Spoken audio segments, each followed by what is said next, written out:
Pensamientos para no dormir. Esto es Reflexomnio.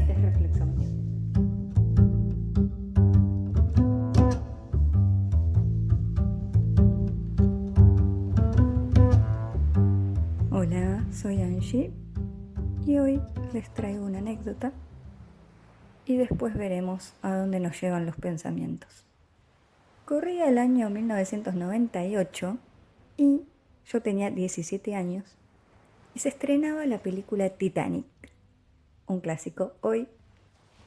Era una adolescente muy tímida, aunque tenía un grupo de amigos, y decidimos ir a verla al cine. Yo también era puntual y las dos únicas personas que habíamos llegado en ese momento, puntuales, eran el chico que me gustaba y yo.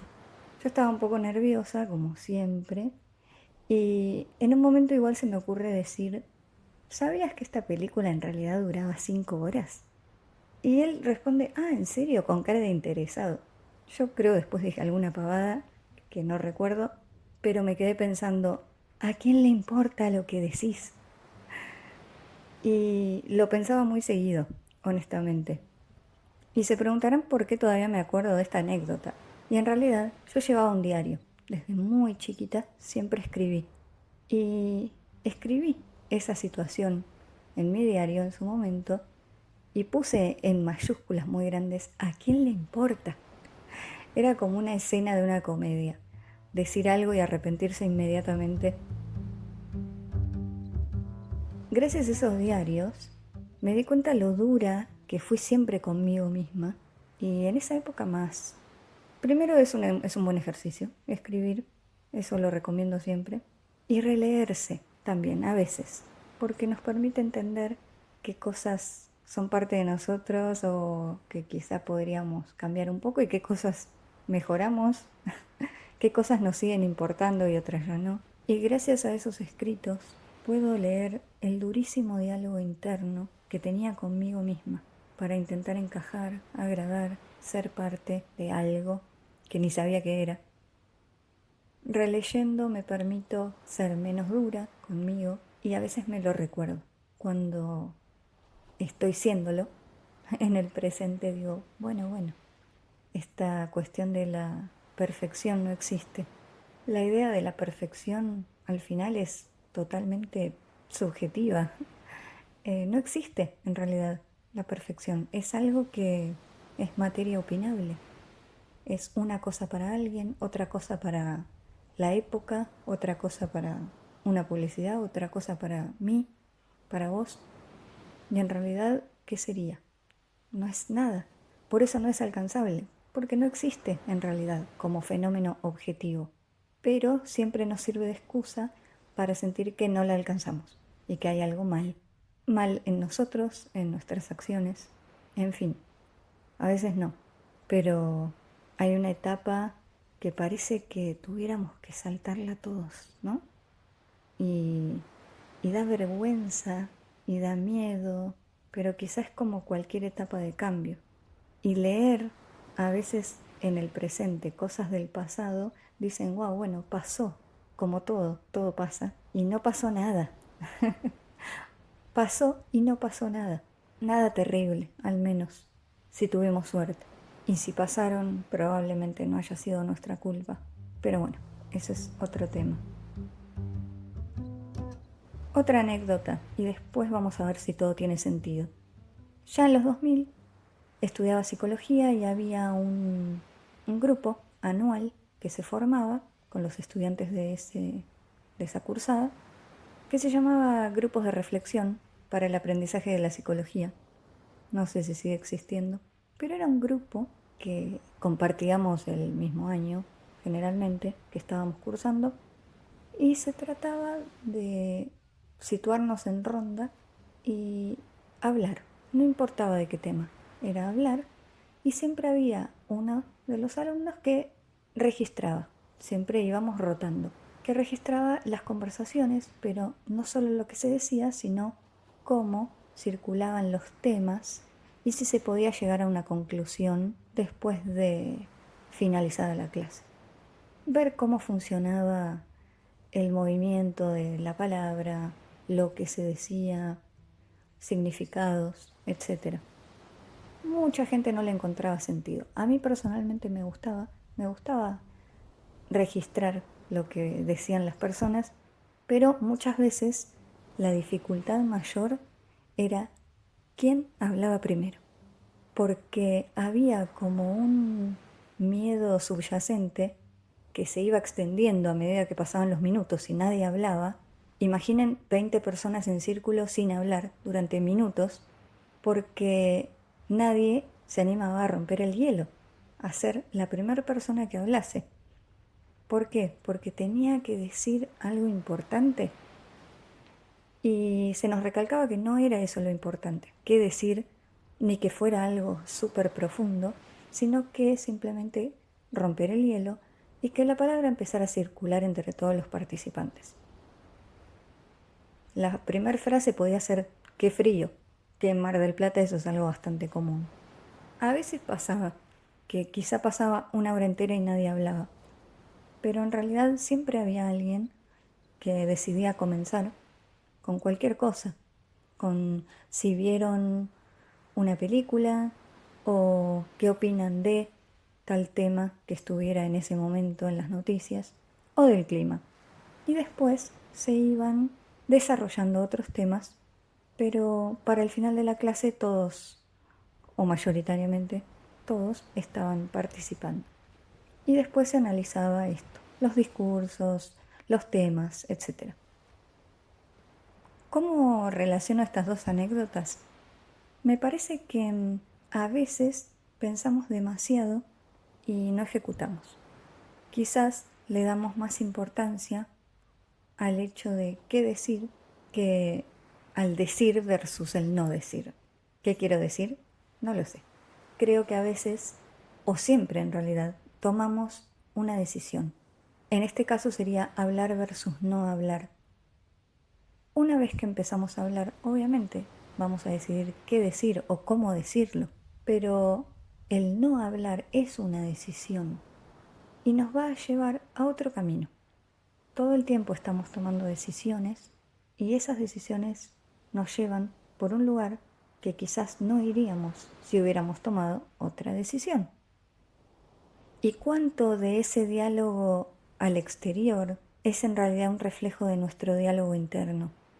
Me ha pasado de decir algo que no quería o que no debía, pero porque el interior estaba así, un poco enredado, y no tenía otra forma de salir.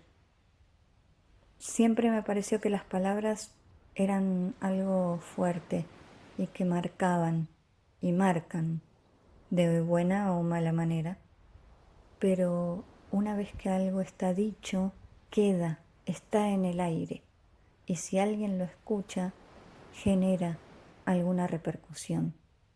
Por eso, a veces antes de hablar pensamos o sobrepensamos, porque quizás no queremos generar algo en otra persona. Y quizás decimos algo y nos arrepentimos, porque vimos lo que generó. Pero muchas veces lo que creemos que puede generar no lo es tal. Y muchas veces creemos que realmente algo fue demasiado importante y no lo es. Y otras veces creemos que fue algo muy tonto y no lo fue. El hecho de haber hablado implica haber tomado una decisión mucho más fuerte que lo que se dijo.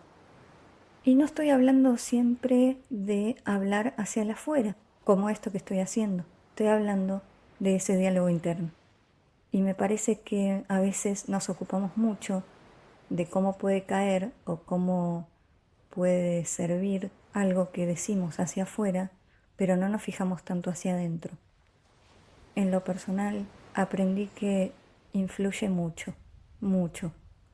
Y cuanto más le prestemos atención a lo que nos decimos por dentro, menos quizás nos vamos a preocupar por el afuera, sobre todo cuando no es realmente importante, porque la mayoría de las veces no es tan importante como nos dice nuestra cabeza.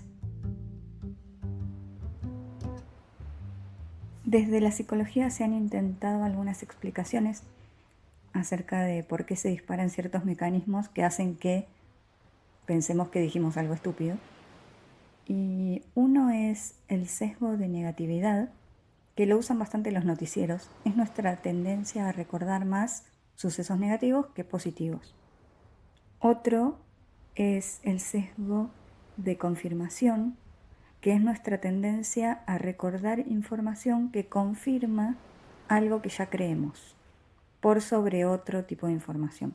Por ejemplo, si creemos, no sé, soy mala hablando en público, cada vez que me equivoque voy a decir, claro, sí, por supuesto, y voy a confirmar de una forma negativa eso que digo que soy, aunque no sea completamente cierto.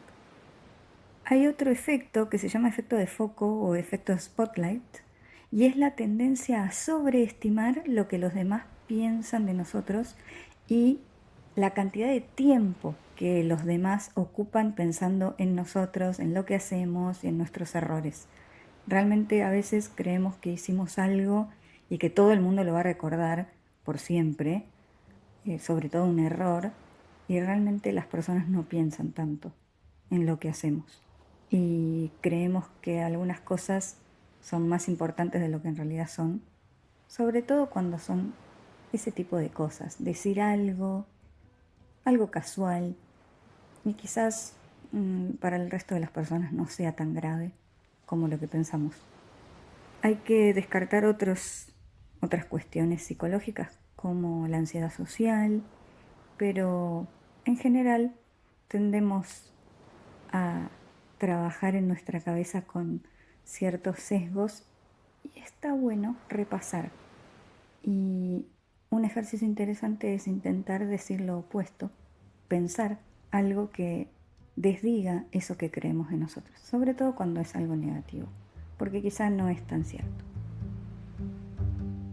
Lo que decimos, lo que callamos, nos lleva por caminos diferentes, pero de caminos voy a hablar otro día. Yo hoy propongo pensar nuestro diálogo interior. ¿Parece tonto? ¿No lo es?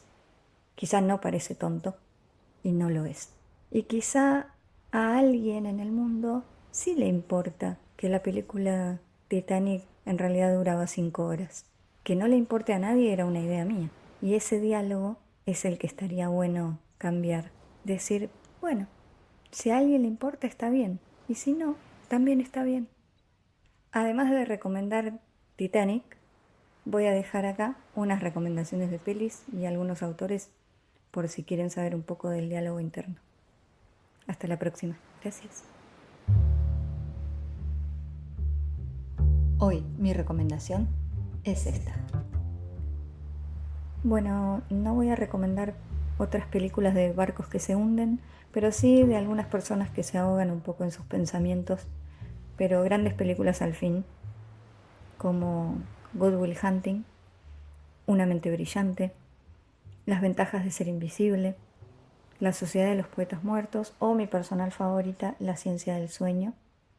Y no voy a agregar nada acerca de estas películas, no voy a hacer reseña, solo quiero que las vean sin expectativa y me comenten si vieron alguna, qué les pareció y por supuesto acepto más recomendaciones. En cuanto a libros, hay uno que se llama El arte de que casi todo te importe un carajo, y en terapias, la terapia cognitivo-conductual suele ser muy útil para algunas cuestiones de ansiedad social. El mindfulness y algunas aplicaciones de meditación como Calm también son muy útiles para regular nuestra mente cuando nos dialoga y nos dice cosas que no nos convienen. Gracias y hasta la próxima.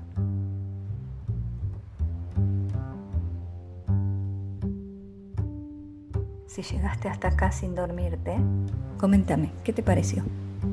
Y si te dormiste, también está bien. Hasta la próxima.